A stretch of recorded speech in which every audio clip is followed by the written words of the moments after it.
Well, welcome to the Unboxing the Office podcast, episode number 9. Are we having a good time yet? Yeah, number 9. Number 9. This is going to be an awesome episode. I can't wait to introduce my guest today. Former restaurateur, actor. We're going to need to talk about that. Keynote speaker for hire, if you can afford him. Serial entrepreneur. Now, medical device executive, someone who's worked with teams from Venice Beach to the Vatican, someone who's launched businesses in 81 countries. Ted Baker, welcome to the podcast. Hey, Bernie. How are you, brother? I am great. It's great to see your face. I've been looking forward to this. Well, Daniel Percy, of course, has been singing your praises. he's a liar. Let's start there. Well, those perhaps. praises, I pay him well. Perhaps, yes. He's a great guy. Yes. He's one of those mind-bending humans. He is. That's what I love about him. Yeah. He's got a good perspective on things. He's a problem solver. Yes. But business first. Yes. A word from our sponsor. I love the sponsor. What's the sponsor today? Hot Logic. Bring it. Right? The alternative to the microwave in the corporate break room or vending micro market. Your employees, your valued and trusted employees, no longer standing online, waiting for a machine to go bing. Productivity redefined in the workplace. That's Hot Logic. Eat happier. Now back to the program. I saw one of those. You had one in the entryway.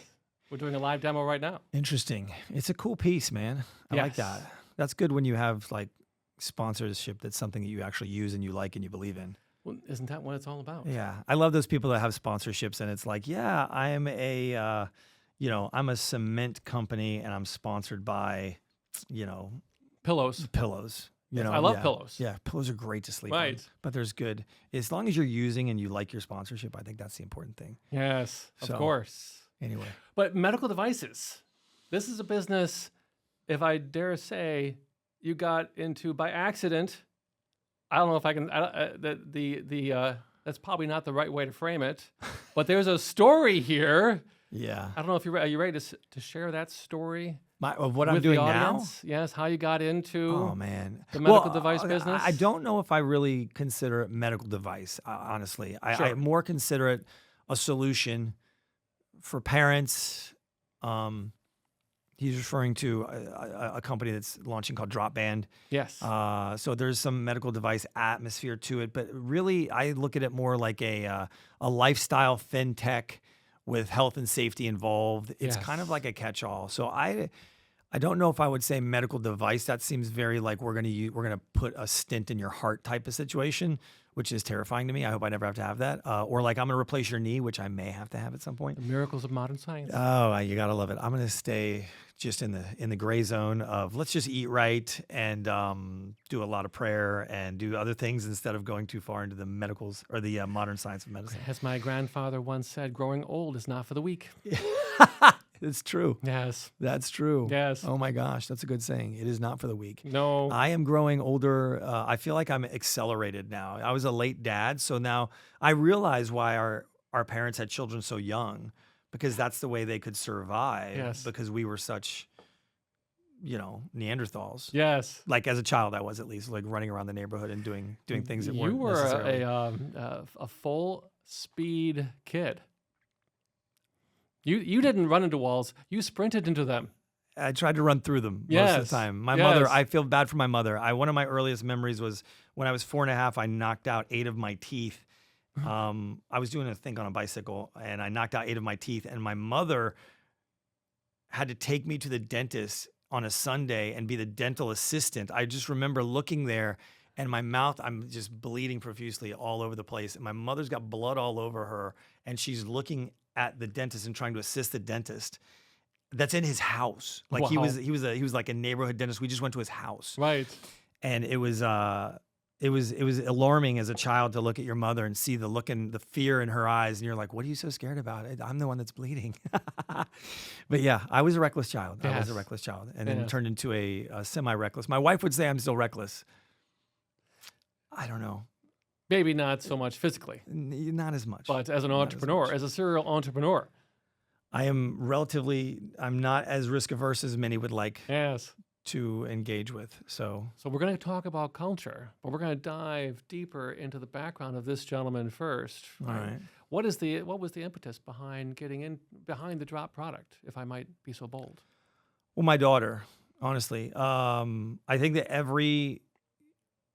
I believe in like a triangle of success where you have like a problem, a solution, and then an emotional attachment. And having kids, obviously, I had started a company a long time ago called Kalo, which was a wedding band for the active lifestyle. We were very blessed, created a market, sold the company. Nothing ever goes the way you want. So it's about getting hit in the face as many times as you can and getting back up. Yes. But that company was kind of for my wife because... Can you say that one more time, just so people hear that? Because I think that's one of the most valuable lessons we're going to learn today. To get hit in the face It's as many about- times as possible, and then to continually get back up. Yes. Yeah, I've taught entrepreneurship. It like been like a guest teacher at colleges, and I would get on a Zoom, and there's 50 students, and they're all bright-eyed and bushy-tailed, and they want to learn about entrepreneurship. And the first thing I say is 95% of you guys should not be entrepreneurs. Right. Your life will be satisfying. You will have a great life. Get a job, do what you want to do, have some kids, get married, live an amazing life. You don't have to have a private jet. You don't have to have this crazy lifestyle. It is not for everyone. Entrepreneurship is not for everyone. So I always caution people who think that this is some amazing joyride. It is a magic carpet ride, one out of a X number of times. Everyone is not a magic carpet ride. Yeah. We fail as much or normally more than we lose. I always go back to the statistics about Michael Jordan being the best basketball player ever. Yes. He's missed more game-winning shots than he's made by threefold. Yet everybody thinks, it is what it is. But It's about marketing. The same thing in entrepreneurship. You're going to lose just as many times, if not 10 times more than you ever win. So you have to be ready to get hit in the face over and over. That's one of the interesting lessons I took away. This is I'm already giving you a train wreck. Right? This is it. Of a podcast. I'm here for it. But this is one of the things I think I learned so much being in the entertainment industry. You would go out and audition 4 times a day, and 4 times a day you would get denied. You would be too tall, too short, not handsome enough, maybe too handsome for some roles, and I was never too handsome for a role, by the way. But ultimately, the rejection that is given to you on a regular basis, I truly believe that was a amazing learning curve for me, because to be able to go through, we got to the point where if you would work 2 or 3 times a year, you were successful. Wow. As an actor. You book 2, 3 commercials, you get a co-star here. You're literally your friends look at you and go, you're successful. You're making money. You're doing what you love. And yet, if you do the math, you're talking about 250 days. You're talking about 1,000 auditions, and you maybe book 3. Wow. So I think that rejection was a really good... You do this for how long? About 16 years. Wow. So yeah, it was. You would think I'd be more successful. You couldn't get enough of it. Yeah, I couldn't get enough of it. My wife, when I got married to my wife was the one, she was a casting director. We got married, and I started booking a lot when I got married. And I think it was because I had purpose. I think we as men need purpose. And when we're single and we're out there living our life and we're traveling and we're riding motorcycles all over the world or whatever it might be your thing, you kind of lack purpose. But then when you get married, you start having kids, people are always like, oh, I got married and I got a better job. And then all these things happen. Well, it wasn't by accident. It's because you reassessed your life and you started doing things differently. Sure. Because we don't recognize it, but we're truly in control of our lives more than we give ourselves credit for. Sometimes more than we want to admit. A lot more than we want to admit. Absolutely. Some people would say we are all right now exactly where we're supposed to be. Want to be. Yeah. Or supposed to be, yeah. I think that's a huge point. That's a really good point you make. I do think that people, for one reason or another, they may be mad at where they are in the situation, but if they stop and think about the situation, there's so many times where, why is this happening to me? And then fast forward 2 years later, you're experiencing some ridiculous success or award or accolade. And it's because if you really trail it back, it's because this moment in time you were sitting in a position enduring some sort of physical, mental, whatever kind of anguish or pain it is. And that led you into this thing. And I think that is often nobody talks about the misery. They only talk about the fun success. And I actually like talking about the misery. I believe it or not, I enjoy. Let's talk about some misery today. Well, yeah, this is going to be an uplifting podcast in the interrogation room. But so let me get back to, you asked me what was my muse for this new company. Yes. And the muse was my daughter. And 2 years ago, I had an 18-year-old son and an 8-year-old daughter. And my 18-year-old son was becoming a man and moving away to go live in another state and to enjoy his journey to manhood. And my daughter being 8, we had 2 only children. And I saw the effect that giving my son technology had upon him, unbeknownst to any of us at a time. As a parent, we're always trying to do the best thing. You won't find a parent that's like, yeah, I thought that might hurt my kid, so I gave it to him. You're always trying to do the best thing possible, but we make mistakes because we're human and we're flawed. And it's like everything. Like I said, you get hit in the face, you change, you make a different choice. And so with my son, we saw what happened with him with his technology. He got very into technology, he got wrapped up into his phone. And I think that was a critical error as parents on our part to allow him. It's not that we opened him up to the world. In many ways, we opened the world up to him. And so we were living previously on the West Coast in California. We made a conscious decision when my daughter was 4.5, my son was 14.5, to move to Nashville to just have a change of atmosphere. And then we just started raising our daughter a little bit differently. So we don't have a lot of TVs. We don't do a lot of technology. She doesn't have a phone. She's now 10 years old. She's about to turn 11. And the muse for this was really, I wanted to create something that I could give my daughter that she could go out into the world and exist with, but not have to have a battery. So there's no charging, not have to have Wi-Fi running in or around her, not have to have, EMF. And so we created Drop to give to parents so their children could have it. And then their child could go into the wild and the parent could say, hey, John was at school and I saw that he bought $1.50 at the vending machine, and it gives you a geographical location of that vending machine. So you know where John was and what he spent his money on. And then at lunch, he spent $6.75 on lunch at another geographical location. And then after school, and now we're getting into the point where we can tap on and off of the school bus. We can open your car, we can open your hotel room, we can open your house. And so there's all of these use cases. So my real muse was my daughter. And I think that the sanctity of childhood in today's world is swept under the rug. Right. Our kids are going to be fine. We kind of grew up like, here's the keys, come home after school, make yourself something to eat. And now there's Latchkey kids. Yeah. And the phone was supposed to connect us. And I think it's actually separating us. And that connectivity that they promised has turned into a disconnection with life and the world. We're into it now. Yeah. We're sacrificing our kids to the social media gods. You call them gods? Small g. Small g? Okay. Well, it's to the social. Can I say that? Is that what we're talking about here? I call it something else. I call it the opposite of God. But you can call it to technology. Yes. To technology. Yeah. And so we're allowing, when I sit in a restaurant and I see, a 3-year-old child with an iPad in front of them so the parents can talk and smoke or whatever on the patio. And, if I have a full meal and I watch somebody that when I walked in, they're with their kids at a table, the kids are on devices. And then when I leave, the mom and dad are still there drinking and the kids are still on the devices. And we came and we ate and we left, and it's like 90 minutes and they were there before when we got there and they're there when we leave, and it doesn't look like they're leaving. Like, I feel bad for that family. Yeah.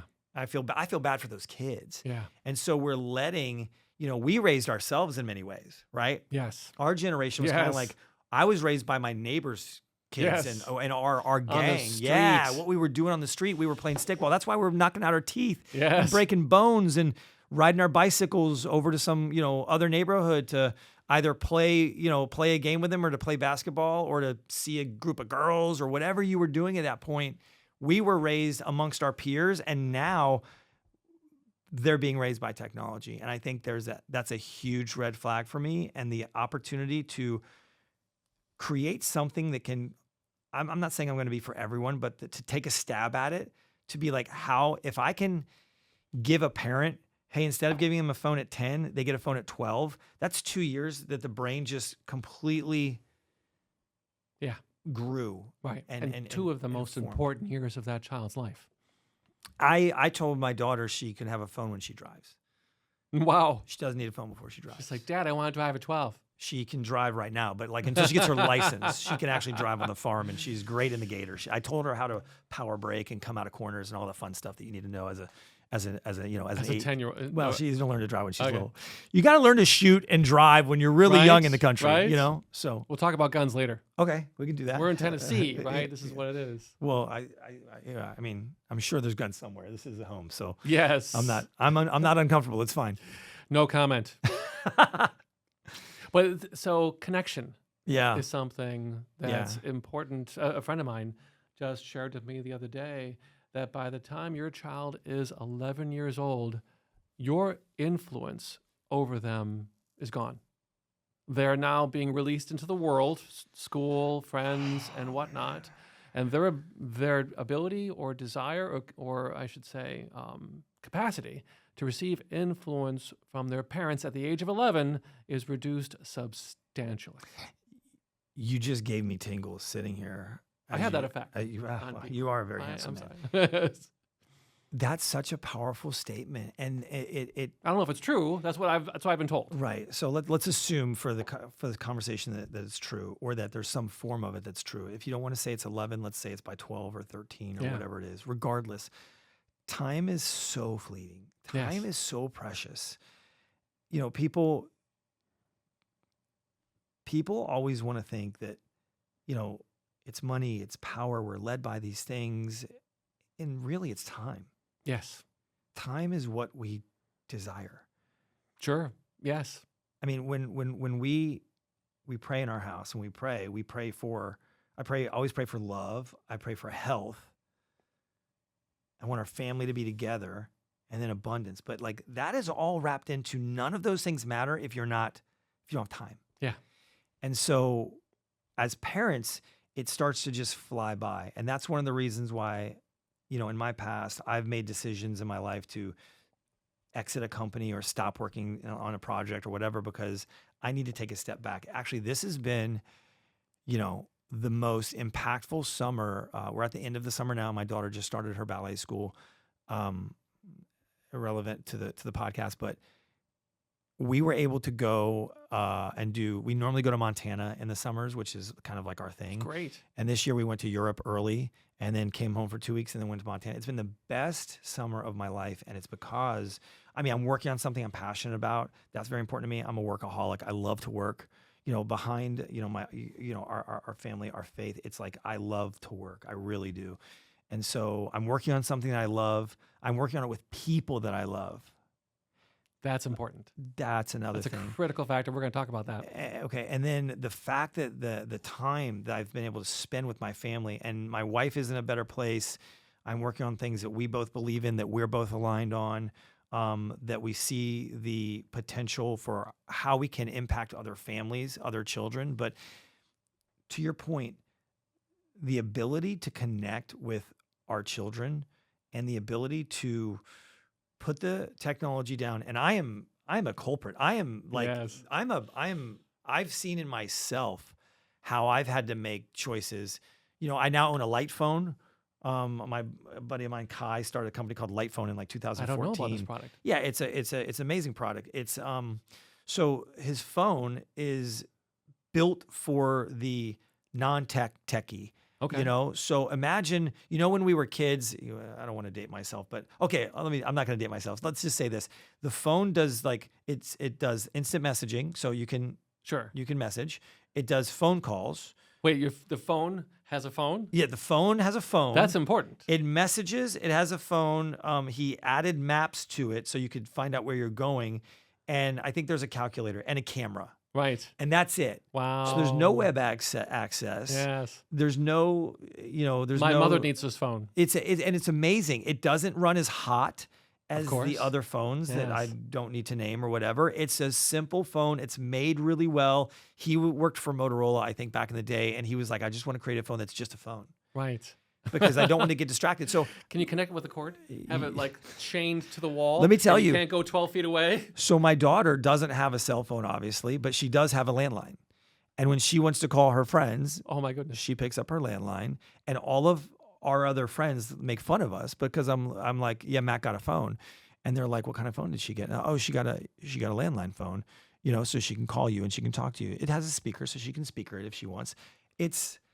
There's something magical, and there's a different sort of connection that goes on. I Yes. do believe. I think that connectivity is probably one of the things we've, at least myself personally, I've recognized the most, especially since 2020 to 2024 with what happened around the world. The fact that like we completely segregated ourselves outside of everything. Everybody was kind of trapped in their own little world. And then the connectivity was all a digital connectivity. Yeah. And everybody's like, well, yeah, let's, what are you talking about? We're gonna have a Zoom birthday party. Right. What is that? Yes. Well, tell me how that Awful. feels like you're connected. Just awful. It's like, it's a joke. So I think that the connectivity thing is so important. And as a child, as a parent, you want to have that connectivity. I mean, you said something that was so interesting, like about, let's say by 11, we no longer have influence as parents. But what about the fact that we didn't have influence all along because the influence was either the TV or the phone or whatever. So then by the time you figure out that you've lost your window, the time's up. We've then subbed they're- it out. Then they're gone. Right. We've out-tasked, as Daniel would say, we've out-tasked our influence. It's crazy. Yes. So I just think that the power to give a parent the ability to try to connect with their kid and inspire their kid to play outdoors. My wife's a homeopath.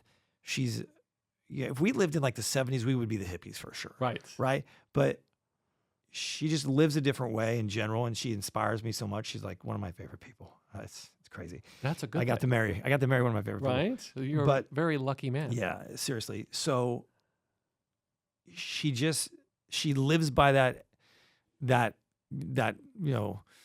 motto that like we're going to spend, however many thousand hours outside, 1,000 hours a year outside. So it's like she literally does that. Like we're going to spend 3 hours a day outside, and they try to do that. And Wow. that's such a impactful part. And I just see that my daughter is getting the greatest gift that I can give her is the existence of this childhood to form her into whatever she wants to be. And that'll pay dividends for decades to come. I am humbled with the human that both of my children have become.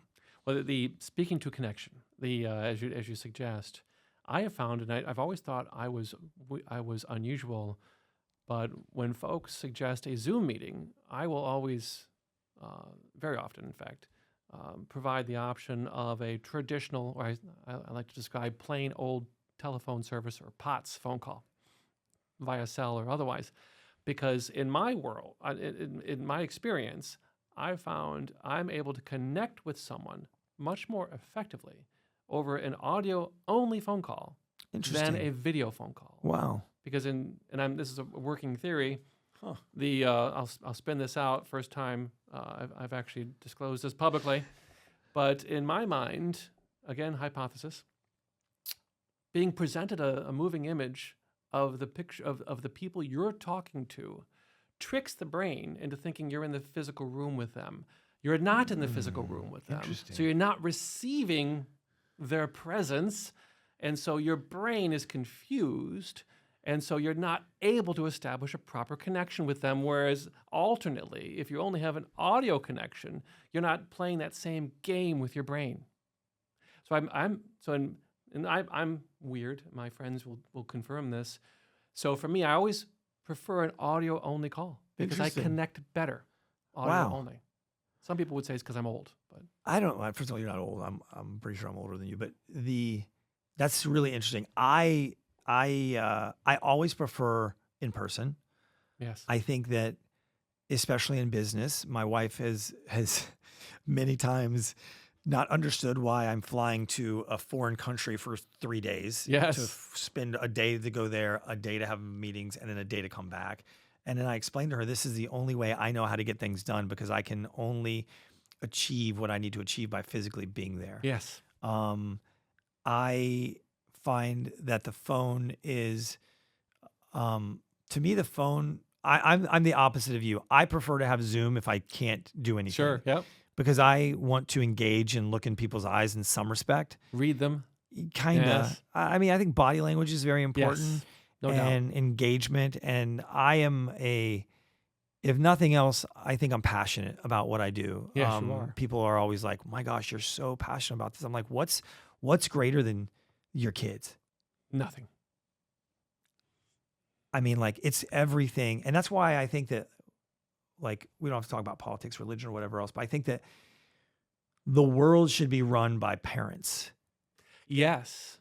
Like we might frame another way. People with a different perspective. And that's what I mean. Something to lose. I think that we're all child free when we're Yes. born. Yes. We all have a period where it's all about us. Yep. There is something ridiculously triggered when you have a child. Yes. And then to have that responsibility, to have that purpose. A very good friend of mine, Pedro Torre, his whole life is based around purpose. You should speak to him. He's a great pod. He's a great conversationalist. You would love him, actually. He's much better than me. He is Bring him in. Let's do it. 10 times better than me on all of these topics. But I think Not that possible. having that purpose and having, as a parent, it just changes the way that you view things. So when I say that the world should be run by people who are parents, I mean it's people who have that expectation. It's nothing against anybody that doesn't have a kid. I just think that you look at things differently and there's a different perspective on it when you have other little people you're leaving behind and you want to make sure things are a certain way. Or as I like to say, since we're old, it's our generation that screwed the world up. We owe it to our children to fix it before we leave it. Yeah. We have some stuff to fix right now. Yeah, we got a lot to fix. We got a lot to fix. There's and one of those things is corporate culture. You want to go there? Let's talk about now. Yeah, I think we've been talking about it because one of the connectivity. One of the biggest problems with culture is a lack of connectivity. We went at the pandemic. It was bad to begin with, but at the pandemic we sent everyone home and we went to Zoom, and now folks don't respect each other. Folks aren't treating each other properly. When you don't have that connection, you don't have that relationship. When you don't have that relationship, as you were talking, I was thinking about Steve Jobs, obviously one of the greatest entrepreneurs in the history of the world. Yeah. One of his superpowers, it just occurred to me for the first time, but one of his superpowers was connection. Yeah. I mean, a lot of people would say he was a-hole. Okay, that's fair. I read the biography. But at the same time, he connected with people on a very serious level. And that ability allowed him to get a lot done.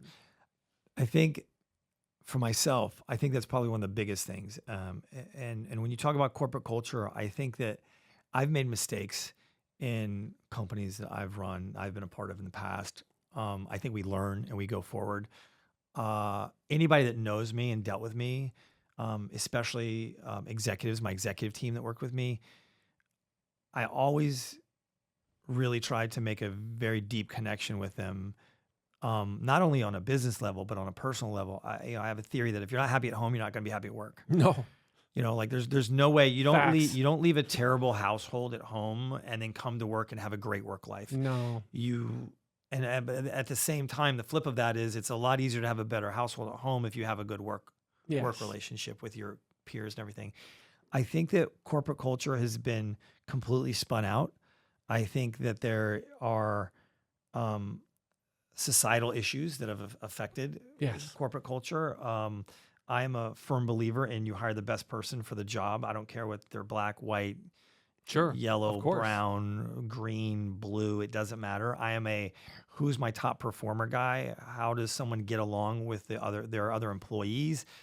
I'd rather have a very loyal, very pragmatic thinker than necessarily the highest performer that everybody hates. Right. Yes. Because you only need one bad apple to ruin a corporate culture. Because if he can do it, why can't I do it? And if this happens, so I've had to let people go in the past that I was friends with because it wasn't a right fit. Right. And I always felt like I even wanted to connect with people, back to the connectivity thing, how it lies in this circumstance. Even if you're letting someone go and you're firing them, connecting with them as you're doing it, I think is so important. Well, it's as I like to say, in a nearly transparent world, if you don't treat people properly, there is a price to be paid. Well, especially in today's world. But They're getting I on think TikTok and they're going to talk about it. But the thing that's crazy is I think that we as a society have to start to discount whatever people get on and say. We can't just take that because there's so much garbage out there. Yes. We need to all do a better job, in my opinion, of living our lives like people are watching instead of not. Right. Nobody sees that I'm going to cheat here or do this there or take that or not take care of this thing that needs to be taken care of. And at the same time, we also need to discount some of the garbage that we see on the internet with people that say things and they're blasting someone because normally they're blasting someone because their feelings were hurt. Right. And back to what we were saying about connectivity, especially when you have to let somebody go, if you have to fire someone, I think that even telling somebody, sometimes letting people go is a blessing because they were never going to go anywhere in their current position. And so I've always tried to find whatever the bright side in this is for whatever situation I'm in. I always say I only got lemons on this tree, but I got to figure out a way to make lemonade. Right. And so it's about putting those things together. But I think when you connect with people, people are also much more, there's a higher propensity that they will understand why this is occurring. And then because you've taken the time to connect with them, it's not such a visceral response, you know? I think it's important just to remember that we're all people. Oh yeah. Doesn't matter what level we are in the organization. How do we encourage executives to enforce a culture that values connectivity? How do we encourage connectivity? How does that happen? Well, that's a great question. I would argue that number one, in-person meetings. I truly believe I do not.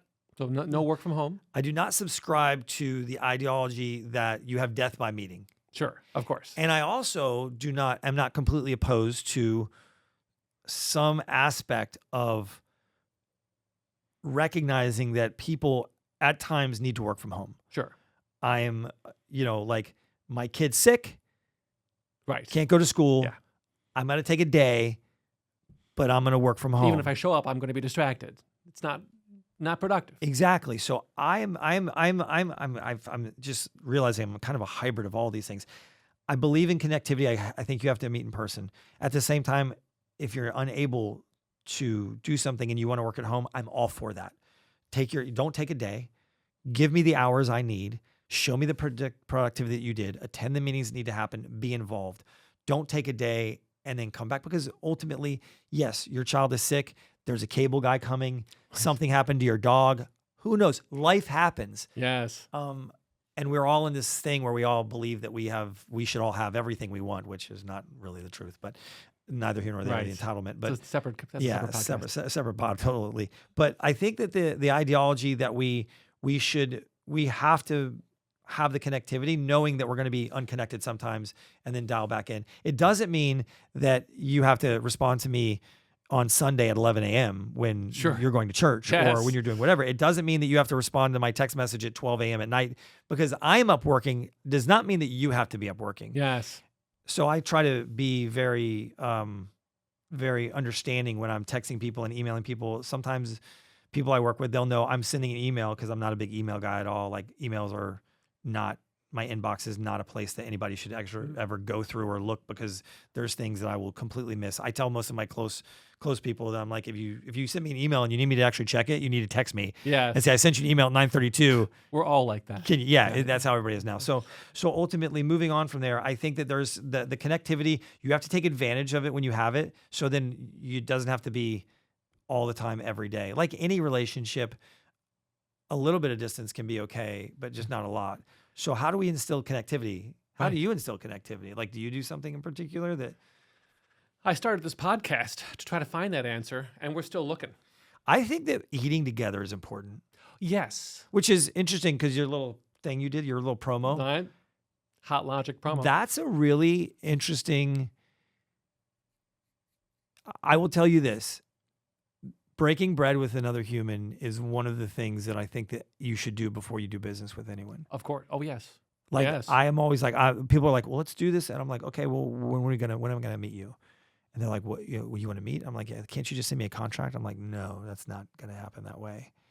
I mean, like sitting down and dining with somebody and eating with somebody is such an important aspect of learning about connectivity, because there's just so many things that go on with that. So one way that I would instill connectivity is, I mean, if we were just going to make it up right now, like a corporate culture, I'd be like, teams eat together once a week. Right. Or once a month. Think about it. If you're on the operations team, and by the way, not the whole company, because you can have a company with if you got a company with 5 people in it, you all eat together once a week. It's fine.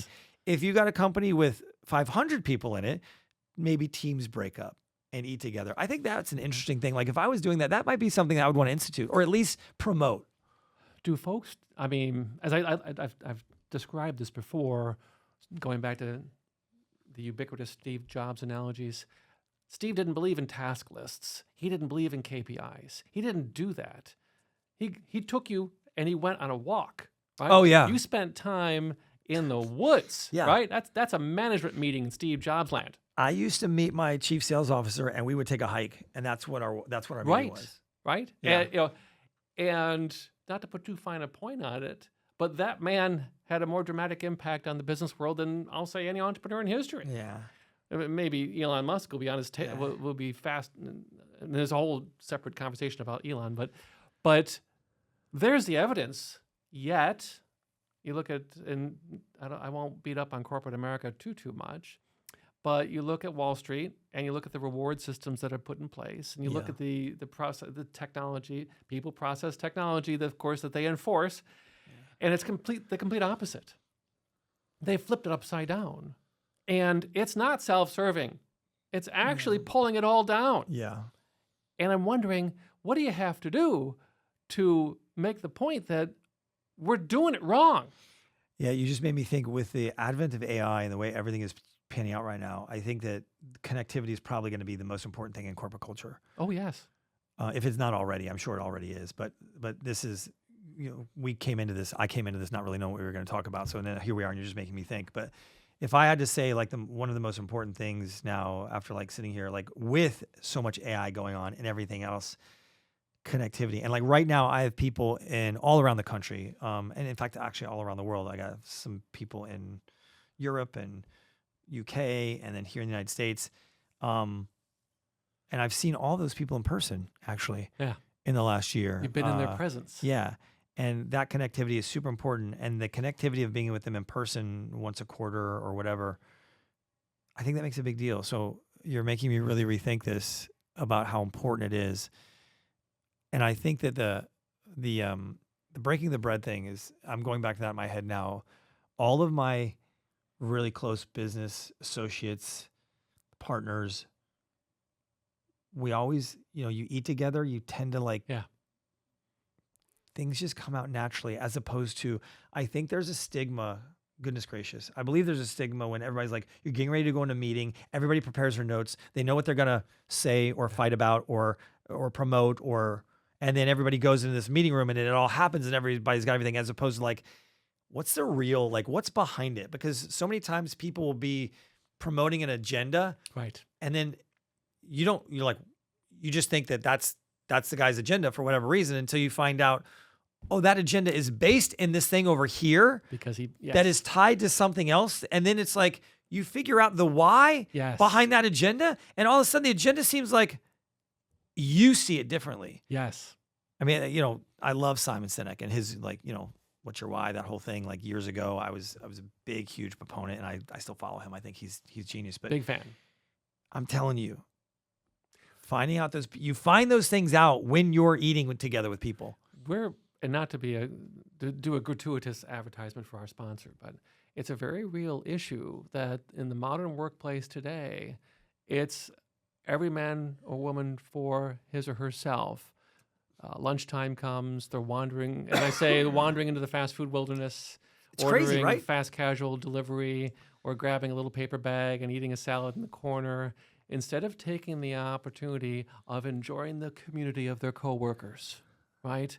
Don't go off-site. Stay right here. Enjoy a hot meal if you so choose. Yeah. But take that 20-minute, 45-minute, or if you're lucky, 1-hour break and learn something about each other, because the value of those relationships, we don't place value on that anymore. And the ability to get, as you described, the ability to get things done, you might think it's about A, B, and C. It's not. Yeah. It's about M, N, and Q, and you won't find out if you don't know who that person is. Yeah. Hugely important. Wow, that's a really good. I didn't realize we were going to come on the pod, and I was going to. Well, so what we're trying to, in corporate culture, health and wellness, Yeah. it is all connected. What we're trying to chip away at here is this fractured community that is operating these enterprises. And what they don't seem to understand, I was talking about this the other day, someone asked the question online, what do you do about toxic culture? You don't have to do anything. In a nearly transparent world, toxic culture will collapse the organization, job finished. You don't have to do a darn thing. Yeah. It'll take care of itself. Yeah.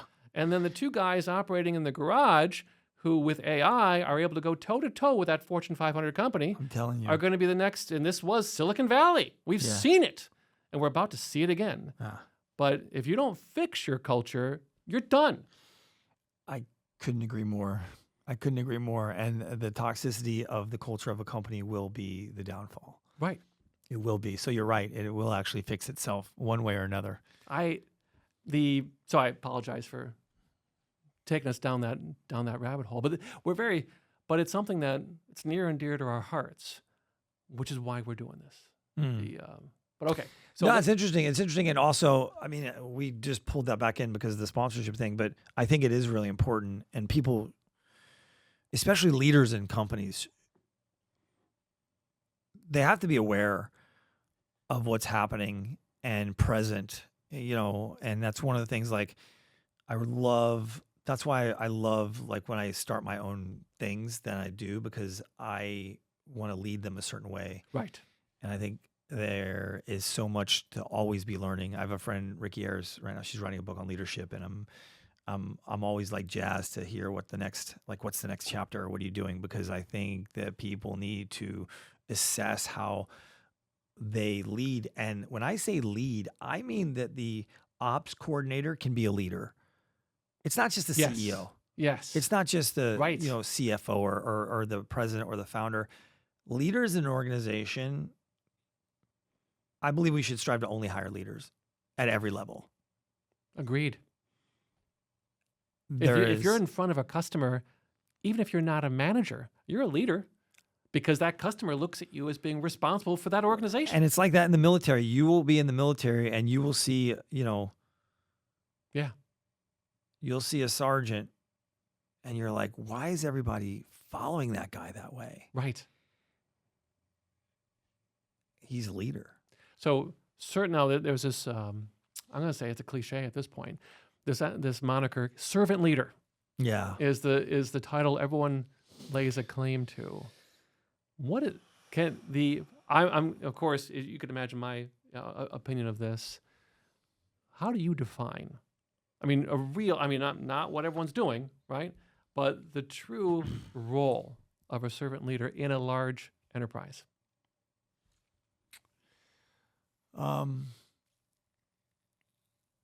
That's interesting. We do throw that out there a lot. Servant leader. What does it mean to be a servant leader? From perspective of somebody who's generally, like, my wife jokes it, like, she's like, you've always been the boss or some aspect of the boss. I've never really worked for anybody except for when I was a puppet as an actor, and then I was just a prop working for everybody. You were an actual puppet? Oh, no, Were you like I an wasn't, Elmo? but it was as if I was a puppet. Stand here, say this, look this way, be Right? shocked. Yes.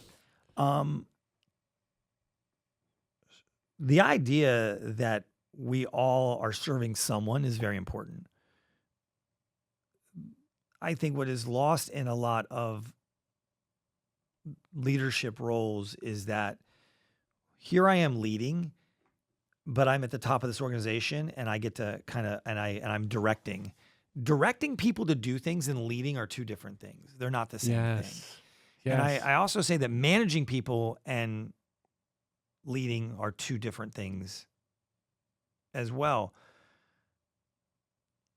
It's very interesting because being a servant leader means that you're willing to pick up the trash, Right.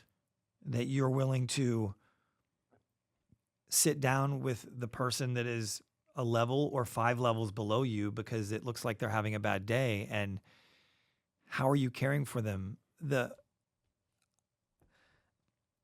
Asking people how they are is a great start to any day. Hey, Right. how are you? Right. Great. Good, bad, Yes. not feeling well. Oh, what's wrong? Giving a shit matters. Right. But defining servant leadership to me is kind of a tricky question because I think that with many top ranking, if you want to call them executives, ego is such a strong presence in their lives, whether it is subtle or not. We all have egos. Yeah. They You- show at You different can't times. get there without one. You It's a tough job. And then when you have it for so long because you needed it to have confidence and Yes. feel good about yourself and give a perspective that you're in control, and that's how you grew up through an organization, which I've never really had to do, but like the idea of that, and then you get to the top of the organization, and then the real thing that you need to do at that point is to then put the ego and check it and move it out Right. of your system. Yes. Because now that you're there, you need to operate completely differently than you did on the way up. Yes. So what does the definition of servant leadership mean? I guess it means caring. It means executing across that care. It means always putting the shield first. I say the shield, like with the NFL, they call it the shield, whatever, but always putting the company first, making the tough decisions that may not benefit you necessarily, but are for the greater benefit of the good. And then understanding that the people beneath you, they don't just need direction and mentorship.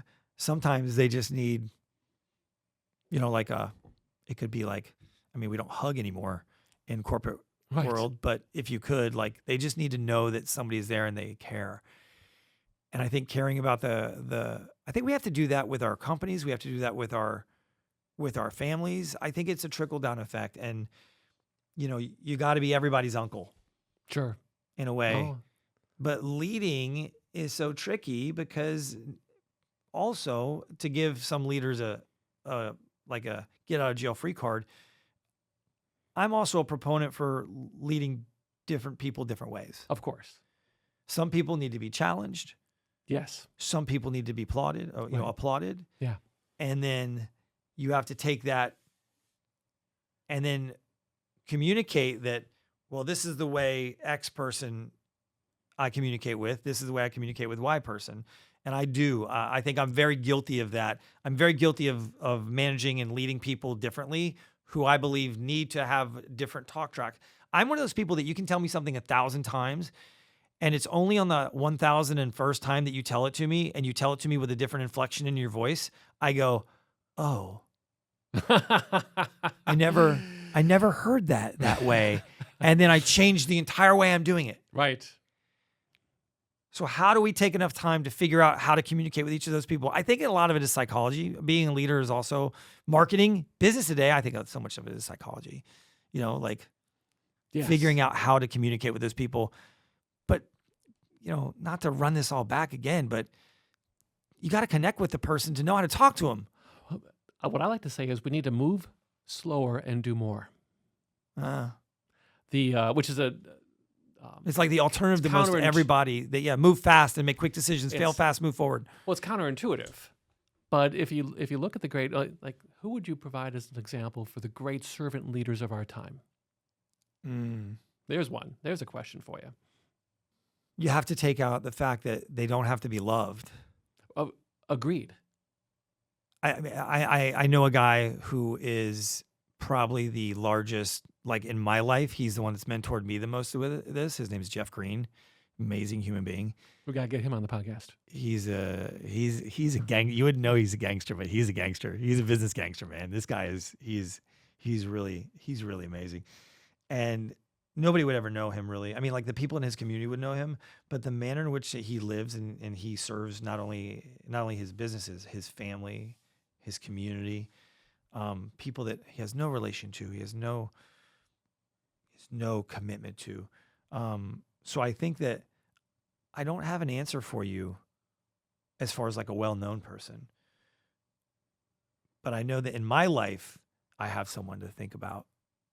Well, and part of the secret to your answer is, of course, the fact that it's someone we're not well versed. It doesn't have to be someone with a public persona, because is a public persona a critical factor of being a servant leader? I would argue that it's bad to be a public persona. Well, I would suggest that maybe it's not, right? Because if you're in the business of maintaining a public persona, Yeah. are you serving your people? That is a extraordinary point. Hmm? I mean, I'm not saying you couldn't be in the business Correct. of serving your people, Right. but to piggyback on what I was just saying, this gentleman that nobody would know, that is probably worth more than, top 99.99. He's just Right. an amazing human Yes.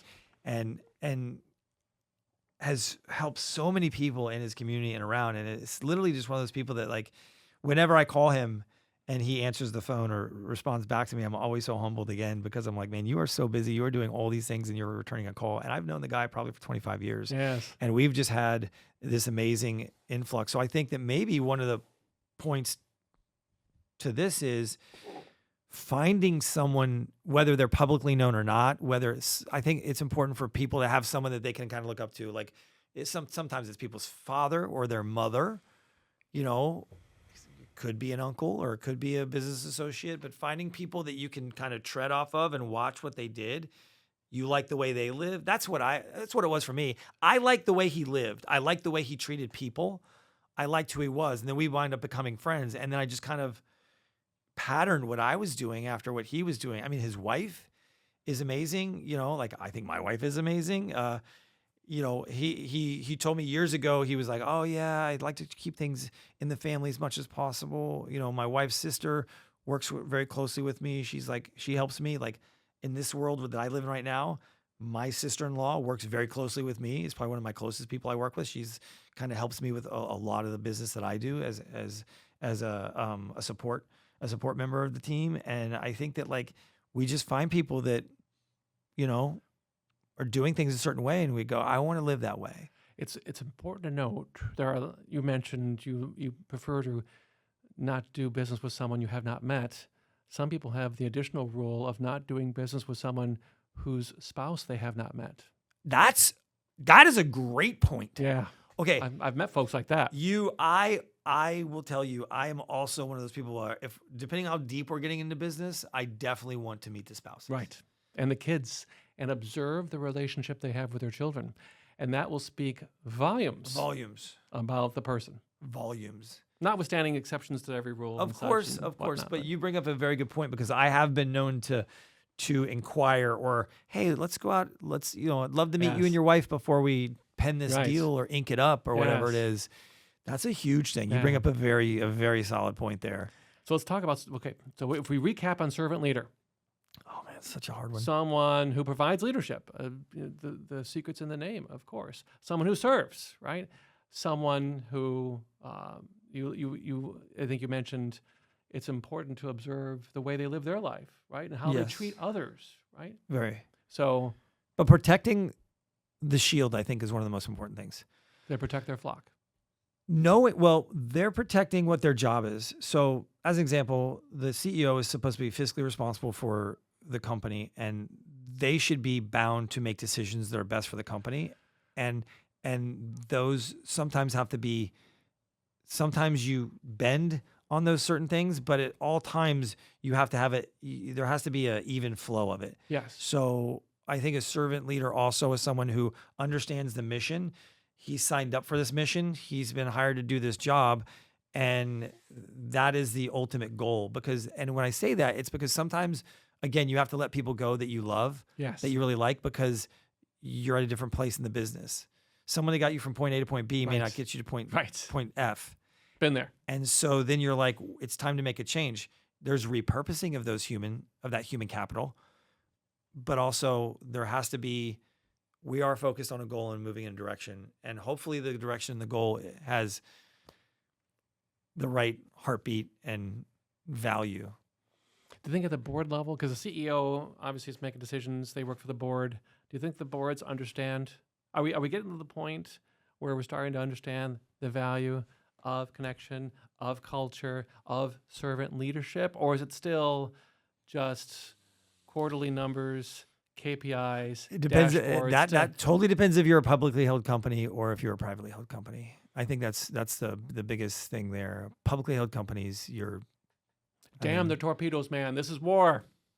Publicly held companies, it's the stock price. It's one. I've never engaged in a publicly held company. I've never been a part of a publicly held company, I don't think. It's a more difficult operating environment. I do feel bad for some of the choices and things they have to do, because I believe that humanity is misserved in certain ways by that. They serve their purpose, but at the same time, there's a lot of organizations that have then gone private for a reason. Yeah. And maybe that's something we should see more of. I've seen those companies that they're private and they go public and they go back private again. Yes. And I have respect for that. Yeah. I would rather make less money and do the right thing as opposed to make more money the wrong way. Right. I can give you some, we're not going to do that. I could give you some examples We're going to have to do another podcast. I'll tell you, Ted. Nobody wants to hear that. I think we're a little bit over time. Oh my gosh, are we? I have no idea where we are. We're just chatting. I appreciate you taking the time to meet with us today. Yeah. This has been extraordinary. I don't know We've about that. covered some ground. We've shaken some trees just a little bit. I think we did a whole pod on the importance of your sponsor. Well, that's important too, right? Yes, But and everyone knows I'm a pitch man. I love to pitch a product. Pitch away. But on behalf of the Unboxing the Office podcast, I thank you. Thanks for having me, man. I thank our sponsor, Hot Logic, of course. This has been great. Now, for folks, what a lot of folks don't know is Ted Baker is a very private man.